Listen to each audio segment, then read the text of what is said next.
is the Prevalent Risk Governance Podcast, featuring conversations with today's top C-suite executives and practitioners who not only look at third-party risk governance, but push through the boundaries to protect data. Now, here's Prevalent CEO Jonathan and Brenda and third-party evangelist Brenda Ferraro. This week, Jonathan and I are happy to welcome the chairman and CEO of Santa Fe Group, Catherine Allen. As one of the prominent female leaders in risk governance, Catherine brings more than 30 years of thought leadership in business innovation, technology, strategy, and financial services. She's highly sought after as a strategic advisor for C-level executives and boards of directors in the areas of cybersecurity, emerging technologies, and risk management. In part one of our two-part interview, Jonathan Dambrot and I will be talking with Cathy Allen about how boards of directors address emerging technologies and risk.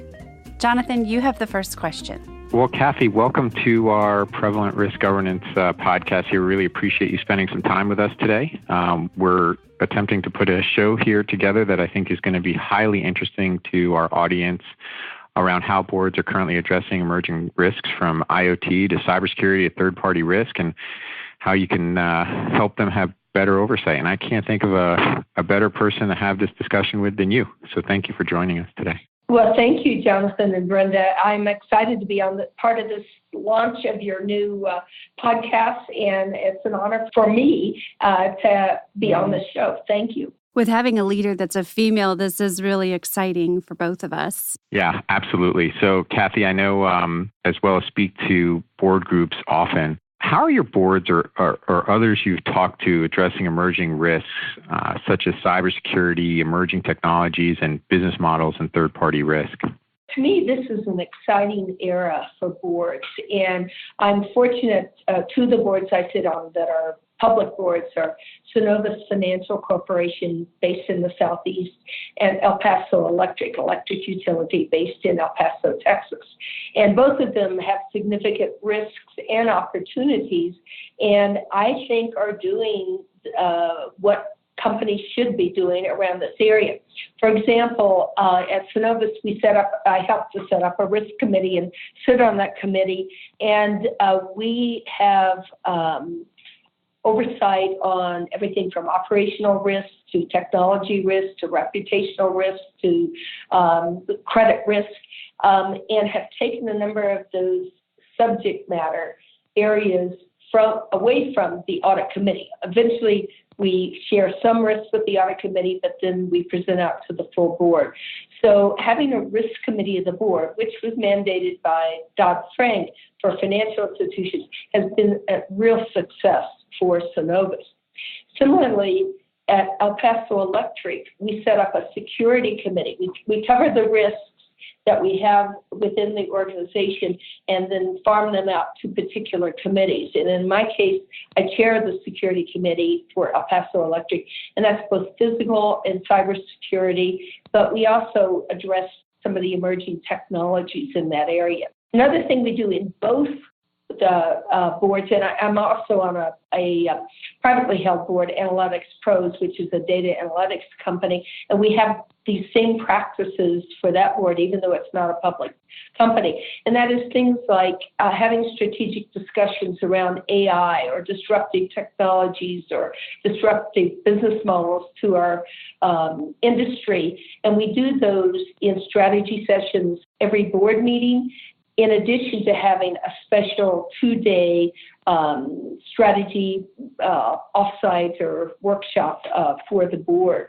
All of us on the boards do board education, either through NACD or Women Corporate Directors or other board education. But in the case of both companies, Synovus and El Paso, we've brought in outside experts from Verizon, Deloitte, Georgia Tech, Cyber Security Program, the Cyber Command, so that the entire board has access to experts outside of our thinking. We have great people internally, but it's always good to get another opinion. And then lastly, two things. We partner with fintech firms in the case of Synovus and with the labs and with the universities in the case of El Paso Electric to stay up to date on emerging technologies, to really understand what we're doing.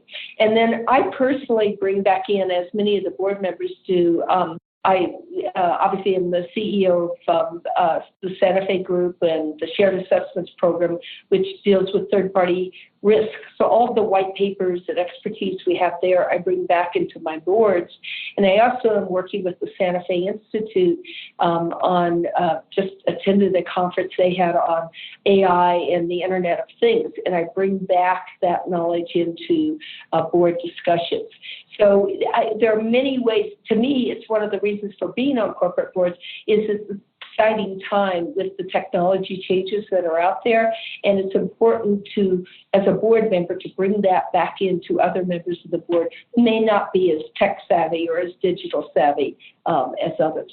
That's really interesting. Some of the things that you just talked about with regards to significant risks, you said there's operational and reputational and technology risks. There's physical and cyber, where security committees need to be upheld and stood up. There's strategy discussions that you're having around AI, third-party, and cybersecurity. And with all of that being said, what are some of the best practices, or better known as leading-edge techniques, that the boards need to implement around these risk areas? So number one, as I said, Dodd-Frank mandated that financial services companies needed to have risk committees. I personally believe every single public company out there, but even privately held companies, need to have risk committees. The world is too complex. There are too many changes, and I think we're operating in a environment of chaos in some ways. You need to have a committee of the board that also includes other experts, your C-suite, your senior executives that deal with risk in the companies as part of those discussions. And today on the risk committee, for instance, at Synovus, the risk committee usually meets for like 5 or 6 hours, and the audit committee might meet for 2 or 3 hours. That the types of risks have grown. You've mentioned a number of them, reputational risk in particular, with social media, and even political risk has increased, so that there needs to be a place at the board where you have some experts, both from the senior management and the board, and then they bring that back to the entire board, those things that really need to be discussed at that level. And I'll give you an example of this risk committee. And we call it the Trump risk at both of the companies I'm involved with, and that is, it's really political risk, and understanding that you need to understand your geopolitical environment and bring that back into the discussion, because there's implications on regulations, on tax, on financial, on your personnel, on types of businesses that you do. With El Paso Electric, we're on the border, and we do a number of things with Mexico, and some of those things have been impacted by the current political environment. So understanding and having a place for those discussions with experts and then being able to bring it back to the board is one of the, I think, the most important best practice. In addition to that, having a digital director, and that means somebody that understands cyber or risk management or technology. Oftentimes they have to be either a former CISO or CIO or CEO of a technology company, at least being the director that brings those discussions and can act as a resource to the board is another best practice.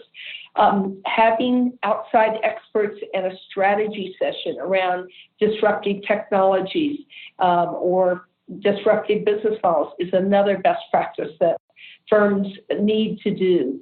And then partnering with either universities or research institutes or even technology companies so you can learn how your business is going to change. If you look back and think about how much change has occurred in the last 5 years, even the last 3 years, with drones and with Internet of Things, it's amazing. And we can no longer think about 5-year strategic plans. You have to think about a strategic plan in a 3-year context that actually changes every 6 months. And getting a board, having practices that allow the board to do that is very important. And that comes back to my board education, either individually getting education through the various board education opportunities, or bringing people and experts into the board for discussion.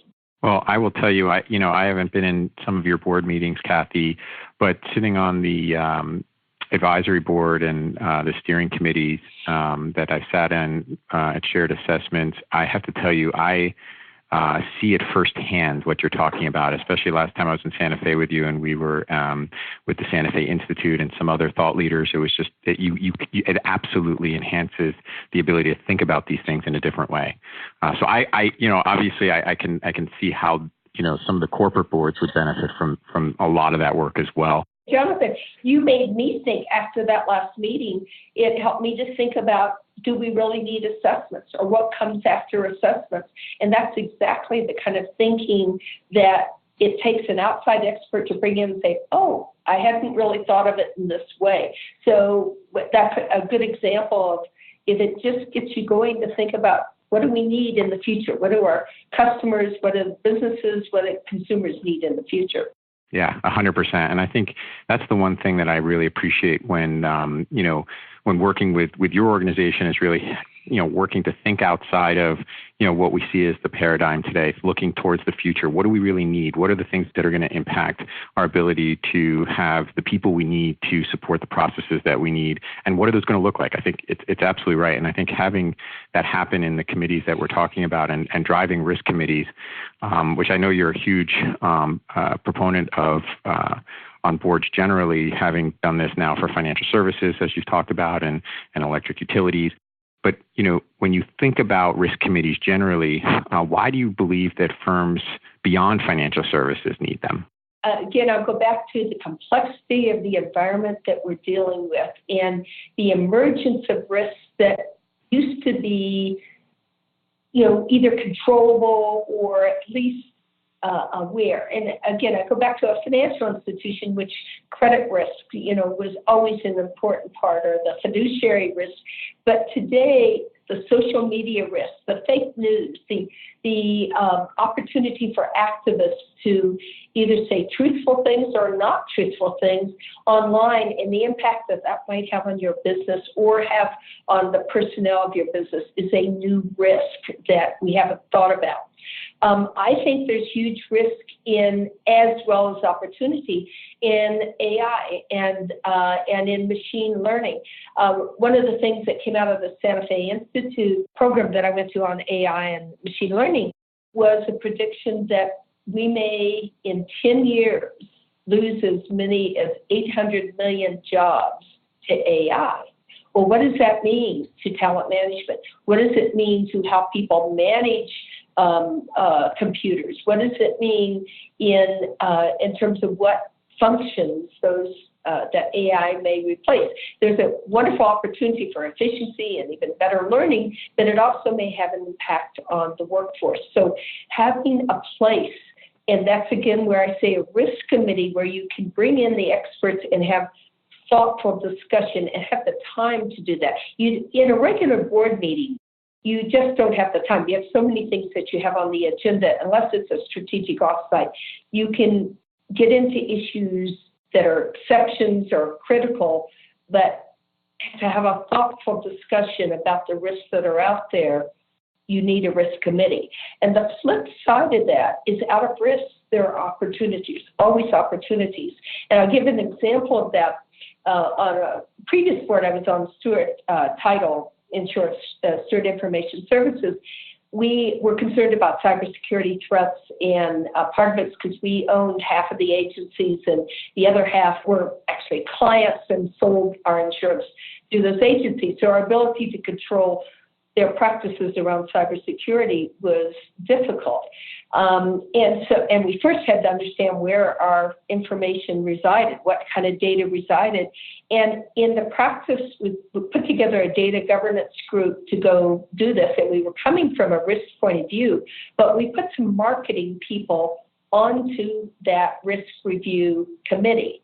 And they went out and they looked at the various agencies and arrangements and where the data resided and so forth. And not only did we come back with what we needed to do to address the risks, but we came up with 9 new potential business opportunities by finding what data was out there. So I am a big believer in strategic planning. In the old days, used to look at the opportunity and the risk. I'm a big believer that the risk committees can also be a source of new business opportunities and new products and services that companies can provide if they have some people also looking at the plus side of that. And then lastly, I would say that you cannot afford, as a board member, you cannot afford to not only understand the new risks that are emerging, and I've mentioned some political and reputational risk and social media risk, cybersecurity risk, but the talent management risk. And I'm seeing that right now on boards. They're beginning to look at, we'll talk a little bit later maybe about composition of boards, but they're really looking at what kind of talent, not meaning that they operate, they're not, that's for senior management to do, but can provide mentorship and guidance from the board level to the C-suite about these critical issues and critical risks that are out there. On the topic of education, as you're well aware, risk sometimes takes that negative connotation. And I like the way that you talk about that if we look at the risk as an opportunity to identify the risk and mature the enterprises, and take that special phrase that everybody knows about, manage what you cannot measure, and add that to that well-known phrase, what you aren't aware of also. So let's kind of talk about the third-party risk. What do you see boards doing and how aware are they of the risks? I know that Santa Fe Shared Assessments Program and Protivity just completed a survey on board and C-suite awareness. And is there anything that you're able to share about that with us?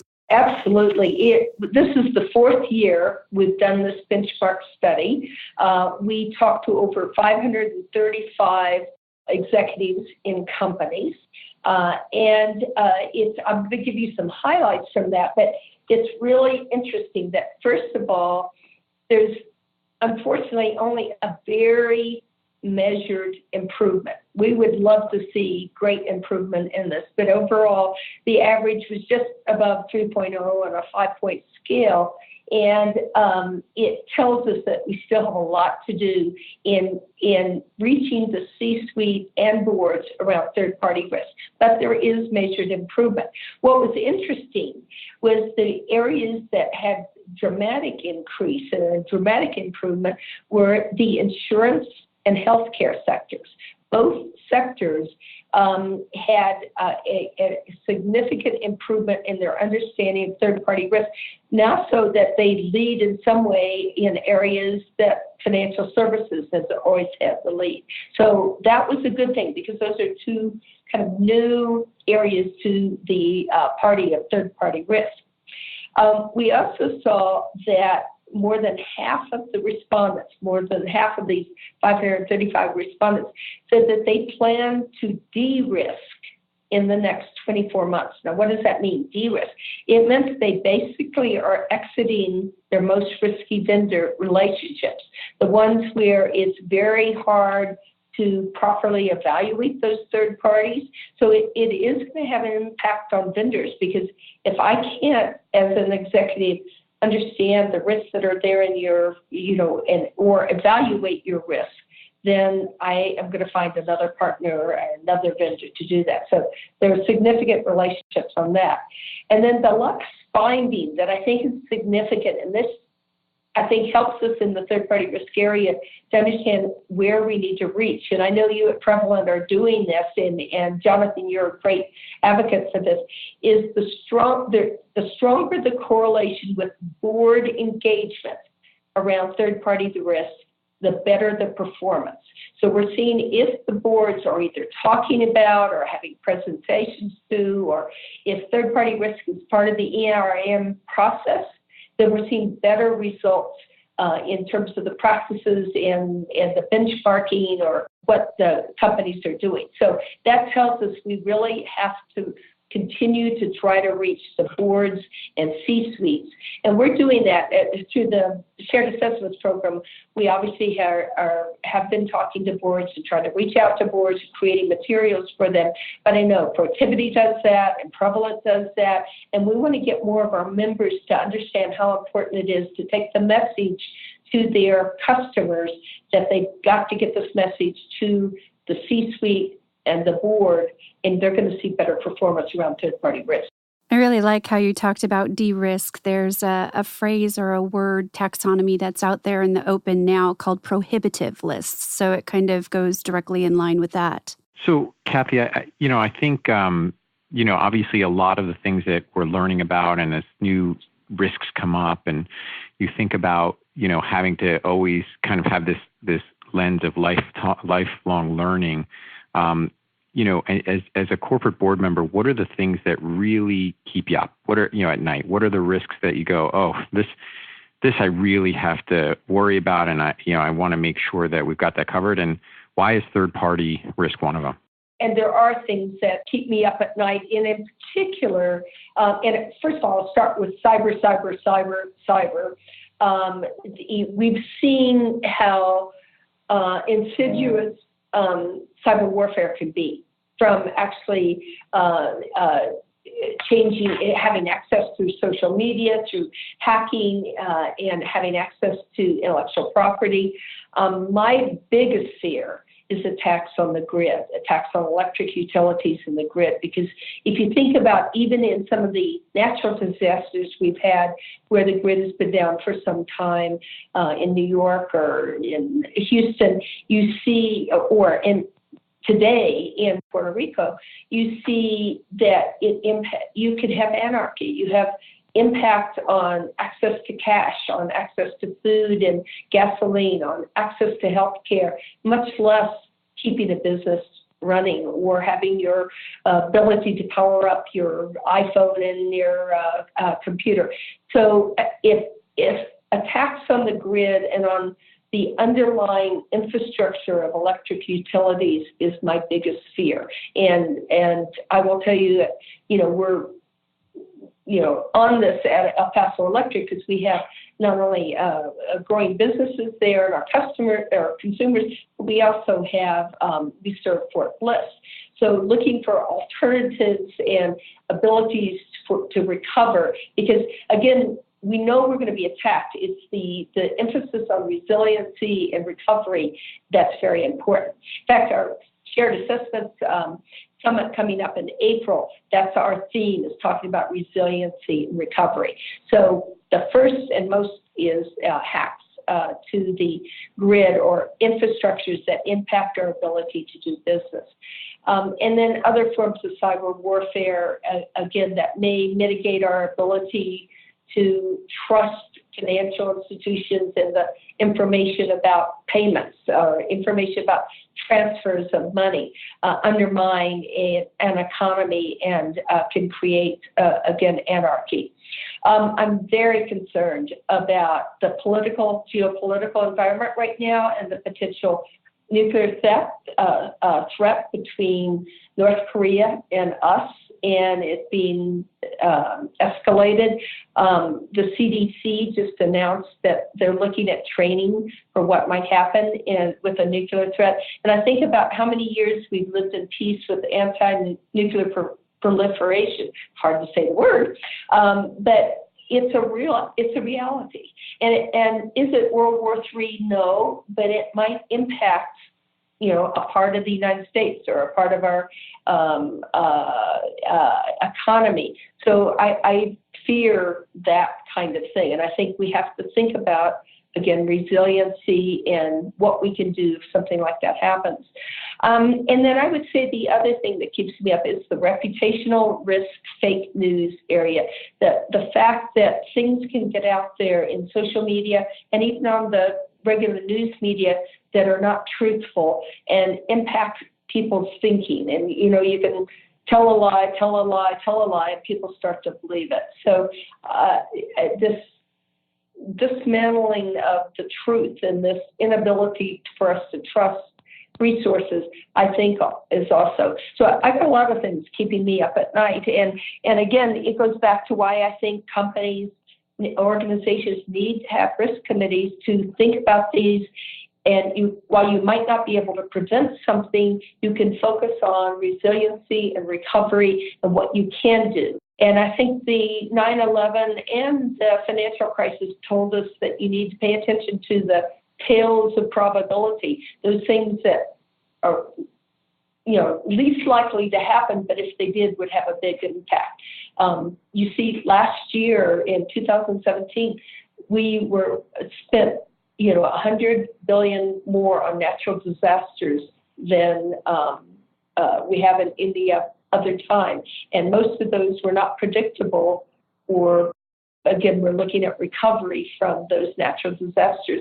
And it's likely we may have more. So this whole area of risk management has to, number one, be more holistic in its focus, and number two, more focused on recovery and resiliency. I know you sit on a number of nonprofit boards as well. Should those board members be concerned about the risks we've been discussing, and what can they do? Absolutely. And unfortunately, many nonprofit board members don't understand they still have the fiduciary and reputational responsibilities that a corporate board has. Might not be quite the same way in terms of reporting structure, but the IRS and the SEC do look at nonprofit boards' fiduciary responsibilities, but also they are vulnerable to cybersecurity risks, where there may be hacks to not only for money, access to money, but access to either member lists or donors or information about the donors. So they put their donors at risk and therefore have not just the reputational risk, but an operational risk from that point of view. And then I think the same thing happens with this reputational risk, that fake news or the use of social media can send out negative information about a organization that can ruin it financially or reputationally. So I think, just as I'm an advocate for risk committees in corporate public boards, I'm also an advocate for the nonprofit boards to either have a risk committee or at least discuss potential risks at every board meeting and have it part of the strategic planning process. Any advice you can give about how to best present to boards and how they want to see data, right? Such as dashboards or metrics. I think for people that haven't presented to boards in the past, this obviously can be one of the, probably a pretty stressful part of people's careers as they're coming in. And then as a board member, how do you think about that? Good question, Jonathan. And I know you do a lot in this area as well. And I know many of your listeners and members to this podcast are increasingly being asked to present to boards.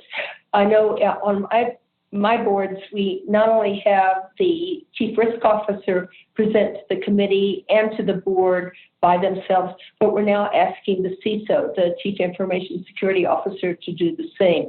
And we want, from a board point of view, more information. We really want to know what we need to know. But again, there are two challenges. One, as a board, we want, they call it eyes in and hands out, which means we have oversight, but we shouldn't be managing the issues. But we need to have enough information to know what are the right questions to ask, what are the things that are exceptions that we need to address, what are the things that should be, that we should be concerned about. And so there's that conflict of how much information to give a board and what's the right kind of information to give to them, and then what their role is. So what most boards like is some kind of ERM, not from a technology point of view, but from a holistic approach, looking at enterprise risk management that crosses any kind of risk that the company or organization might have. So you have to, your chief risk officer, if you have one, has really got to look at this in a holistic manner and look at then how do we look for the exceptions or the things that the board needs to know about. And by this, I mean, sometimes you'll use dashboards that have red, green, yellow, or sometimes there's circles that they use that show bigger risk, but some kind of visual way to say, okay, we have all these risks, but we're going to just focus on the reds, or maybe we'll focus on the reds and a few of the yellows. But in addition to that, just as I said previously, we need to look at the tails. You also have to identify for the board those risks that are unlikely or least likely to happen, but if they did, would be devastating. And at least once a year, bring that to the board. I found in one of my boards, we actually sit in on the tabletop exercises on cybersecurity, and that's very valuable to give the board a view of, wow, now I understand where the communications, or if this person didn't know about it, it's not a coordinated effort. It helps to look at where the gaps are. So finding a way to communicate in a exception or major risk or major impact to the business is the most important thing that you can do. I also encourage people to really speak in terms or frame it in terms of the business questions or the impact on the business, not from a technology point of view. Because most board directors, even if in their past they've been a CISO or a CIO, they relate more to how's this going to impact my business? How does this technology change or cyber impact or third-party risk impact to that? And the reason I come back around to third-party risk, first of all, I'm passionate about third-party risk because actually third-party risk is holistic risk. It is, if you have to look at a third party, you have to look at everything from their reputation to their financial situation, to their personnel, to their geopolitical environment, where they're located. You actually have to look at all the risks at a third party when you bring them on board as a vendor. And I think many of the practices that we have in third party risk can actually roll back up to the board and how they look at risk in a more holistic way. I think we have an opportunity to do that with third-party risk. So, Kathy, I have to tell you, I agree wholeheartedly, especially on the comment of being able to talk in the language of business, right? I think that's critically important, especially for technologists, to be able to go into a board meeting, be able to talk in the language of business. And I don't think the listeners today are really even aware that we had an announcement a year and a half ago where Santa Fe and Shared Assessments agreed to participate with Prevalent in the development of scholarship at Penn State to actually help security professionals who want to get their MBA at Penn State online to do that, so that they would have the skills and tools necessary to be able to go into that boardroom as well and be able to drive that business context. So, I want to thank you again for agreeing to participate with me and Prevalent in that endeavor. And I think you're 100% right. And we're excited to be a partner with you on that and hope to do so in the future as well. I think it's a great program. And it's helping young professionals to understand not just the opportunities in cybersecurity, but also to increasingly overlap that with business practices and understanding the businesses themselves. This concludes part one of our conversation with Kathy Allen. We invite you to check out the 2018 Shared Assessment Summit information online at sharedassessment.org. The summit will be April 11th through 12th at the Ritz-Carlton in Pentagon City, Arlington, Virginia, and we hope to see you there. Be on the lookout for part two of our two-part interview with Kathy Allen to be released soon. Thank you for listening to the Prevalent Risk Governance Podcast. Connect with us on Twitter, Facebook, and visit us at prevalent.net. You can also rate and review the show on Apple Podcasts.